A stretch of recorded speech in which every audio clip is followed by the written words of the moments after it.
Like cold calling, cold drop-ins are a very uncomfortable experience for most publishers. If you've done this, you can relate. In most cases, before you even open the door to the business, what do you see?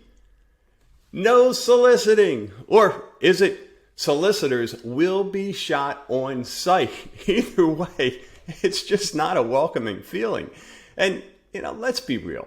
Most of us, we just aren't wired to blow past the no soliciting sign and pretend that we don't see it.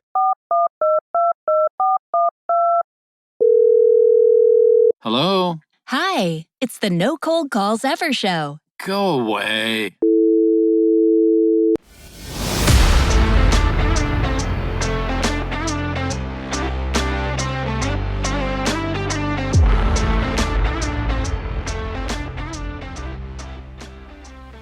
Welcome to the No Cold Calls Ever show. Charlie McDermott here with yet another powerful strategy you can use to avoid, that cold calling madness. Now, I moved to Florida in 2015 to get away from the cold. And when I started as a publisher in Southwest Florida, going in cold, trying to get appointments was even more painful than living through a 2-day Pennsylvania power outage in January. Now, I lasted a little longer than 2 days making cold calls. I'd say it was about 2 weeks or so. And if you're in sales, the wonderful thing about cold calling is, it works. Kind of. I mean, it's a numbers game, right? Isn't that what you hear anyway? You make enough calls, you book enough appointments, and some of those appointments become new clients. Hooray! It's a mathematical certainty that you'll be financially successful if you just make the dang calls, right? So why do so many people give up? Personally, as painful as it was making those calls, I was willing to do it. What crushed me was the pathetic show rate.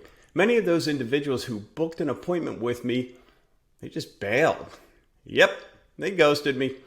And it was that pain that drove me to come up with a way to get these prospects to actually show up for their appointments. Boy, sounds kind of nice, huh? And that's when I hatched the Good Neighbor podcast strategy. The result, it not only skyrocketed my show rate, but most importantly, it freed me from, that cold calling madness. Filling my schedule with quality prospects actually became fun. Why does it work so well? Well, the podcast strategy, it taps into that law of reciprocity, which is when someone does something nice for you, you just feel obligated to reciprocate or do something nice in return for them. My definition is simply give value first. No strings attached, no bait and switch, just genuinely help business owners succeed. And like the rising tide, your success will rise along with theirs. So for me, and now publishers all over North America who offer a Good Neighbor podcast, that's something in return is simply a magazine presentation meeting with you. Is a podcast the only way to pack your schedule with quality prospects? Heck no. There are a multitude of ways. And in today's episode, we're going to look at one of those. I call it putting prospecting business drop-ins on steroids. So what are business drop-ins? It's when you walk into a business, cold, and ideally try to book an appointment. Now, maybe if you get lucky, you even meet with the business owner right then and there. Or you go between appointments. You have an appointment at 10, you get there 15, 20 minutes early, you see there's a business next door or on either side of that business, so you stop in and you say hi, you grab a business card, and you cold call them later. Again, this can be effective, but like cold calling, cold drop-ins are a very uncomfortable experience for most publishers. If you've done this, you can relate. In most cases, before you even open the door to the business, what do you see? No soliciting. Or is it solicitors will be shot on sight? Either way, it's just not a welcoming feeling. And, let's be real.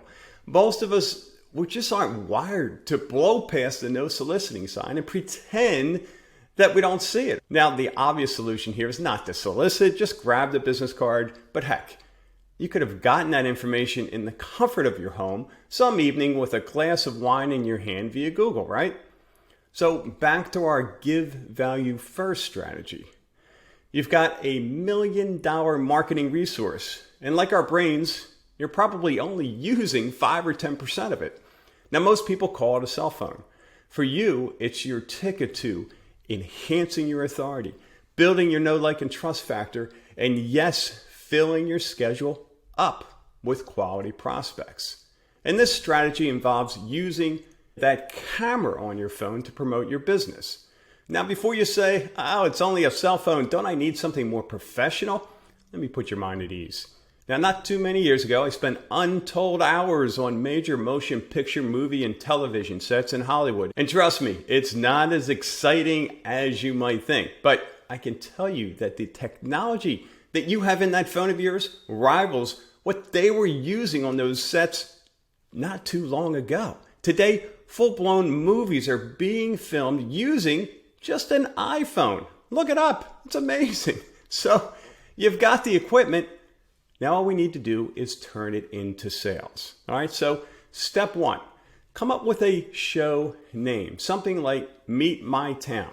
Now, for me, I might use, since I'm in Deerfield Beach, my show might be called Meet Deerfield Beach, since I live in, that area, or that's my market area. Step 2, get a YouTube channel. Now, this will take you all of about 2 minutes. And if you've never done it before, no worries. Just Google how to start a YouTube channel. And then call that channel whatever you decided in step 1.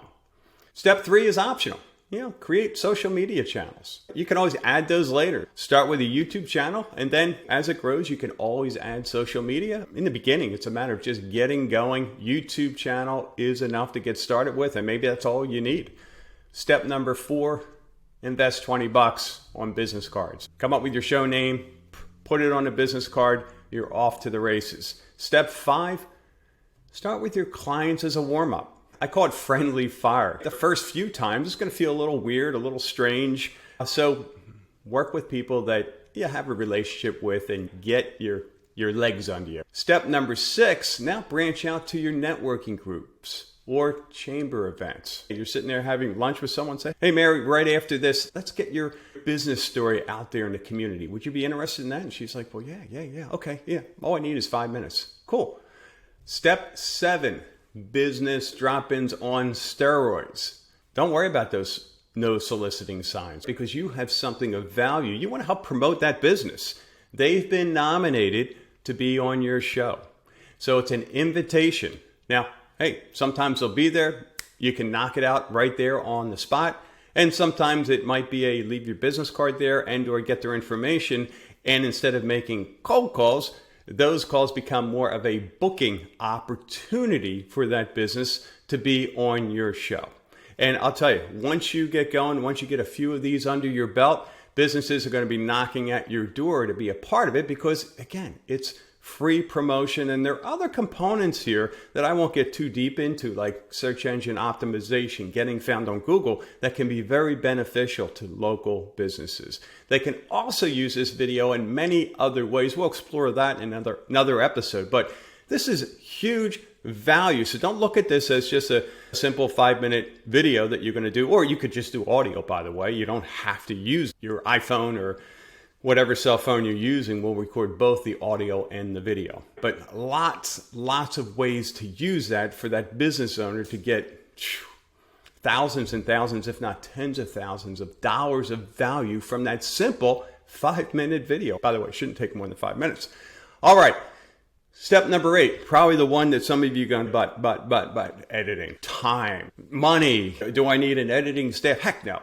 If you're not already familiar with this, when you open up a YouTube channel, you load your video in there, you can edit the video in YouTube. It's your full production house. If you're not familiar with this, YouTube has plenty of information and it won't take you more than maybe the first time 2 or 3 minutes to edit your video, which doesn't take much at all, and then you'll have it down. Step number 9, promote the show. Send your guest the link to your show.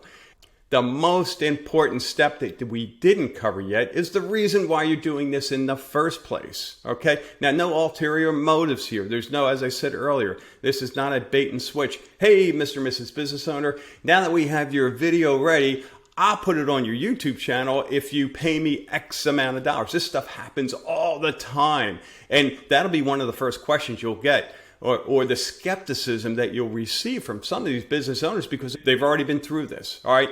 This is a freebie for them. You are an advocate of local business, and that's what you do. That's what you're passionate about. And this is one of those ways you help businesses to succeed. Obviously, you have other ways, like your magazine, like digital and things of that nature. So the most important step is to book your presentation. And again, that's a whole nother episode, but the short version is right after you record the episode, when they're excited, just simply invite them to a presentation.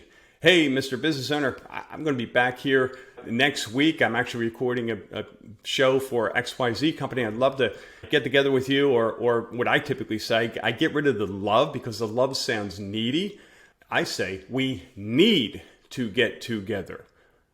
And here's why. And then, what you normally say. All right. Law of reciprocity.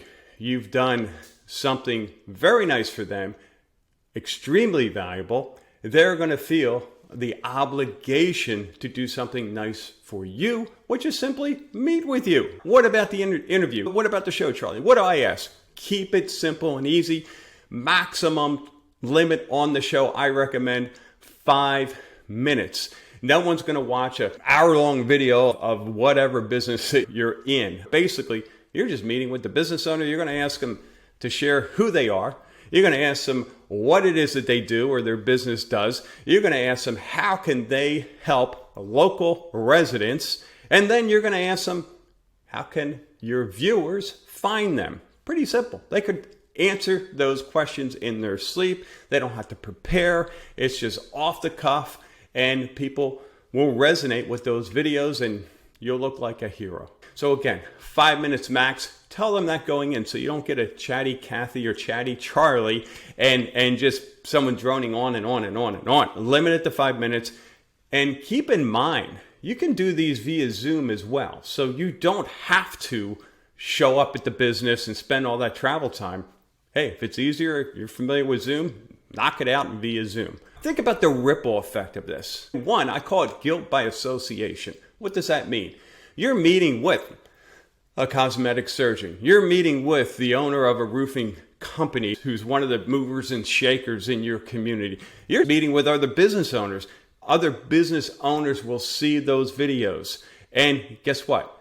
They'll recognize you as a player. They will be more likely to meet with you because you're building that know, like, and trust factor every single time you record a video. And guess what those businesses, those guests that you interview are going to do?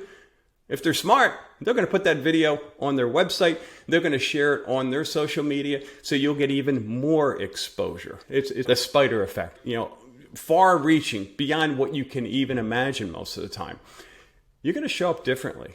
Instead of showing up as someone who wants to sell them something, you're there as someone who wants to help them, again, as a business advocate. And the third one, really, really important, warm referrals galore. The most important step is booking the appointment. The second most important step is to simply say, Mr. and Mrs. Business Owner, who do you want to nominate for my XYZ show? And they're going to say, oh, geez, you know what? Right next door here, you got to meet with Josephine. She's awesome. She does this and that. Sometimes you'll have to limit them to like 3 or 4 or 5 and say, I'll come back or I'll be back in touch. So now, whether you call or stop in those businesses, you're going in on a referral. How powerful is that?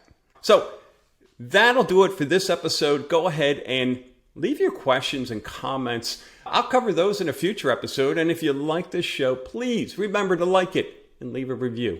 I'll see you next time. Say goodbye to cold calling, chasing leads, and waking up on Monday with a blank calendar for the week. Now you can join publishers throughout the U.S. who have plugged into a systematic path to sales growth without adding more work or overhead. If you're ready to have more fun while you scale your business and income, go to nocoldcallsever.com.